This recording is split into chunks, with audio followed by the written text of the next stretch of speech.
त्यो निकाल्नु एकछिन पैजनको ऊ पनि हालेको बिल पैजनले खबरमा 2000 मा पठाएको छ त्यो 2000 मा नमस्ते आज चाहिँ हामी यो पञ्चे बाजा सेट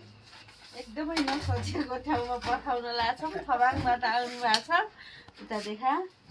थबाङबाट के लाग्दो लाग्नु छ फेरि आफ्नो बुढा माउलेहरू सम्झेकोमा धेरै धेरै धन्यवाद एउटा सामाजिक अभियन्ता पनि हुनुहुन्छ गोविन्द सहयात्री उहाँको पेज सबैले फलो गर्नु होला अनि यो एउटा के अरे यो नरसिंगा एउटा हैन दुईवटा यो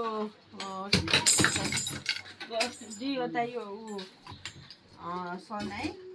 अनि यो के अरे ढोलक अनि डमाहरू 3वटा अनि यो पैजन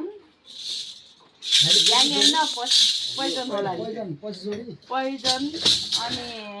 झ्याली लिएर जाँदै हुनुहुन्छ धेरै धेरै धन्यवाद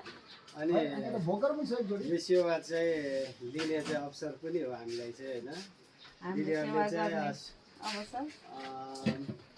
सुनिल स्मृति गाउँपालिका 3 रुनिबाङ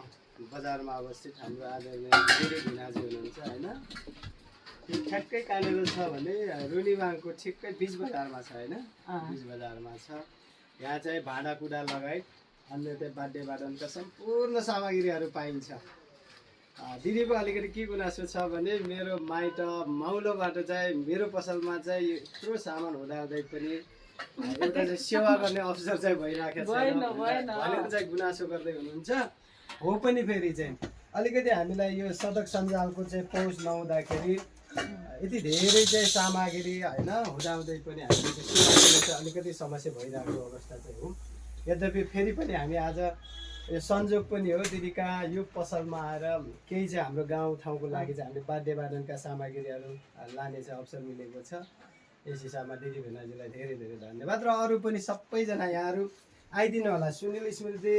गाउँपालिका 3 रुनिबाङ सुलीचौर बजारमा अवस्थित यो चाहिँ सुनछरी भाँडा पसलमा चाहिँ आएर यहाँले सेवा लिनु होला हाम्रा दिदी भिनाजी सेवा दिनलाई चाहिँ सेवा गर्नलाई चाहिँ एकदमै तत्पर हुनुहुन्छ है सबैजना आउनुलाई यहाँ भाँडाकुँडा लगायत वाद्य वादनका सम्पूर्ण सामग्रीहरू छ यहाँ आइदिनु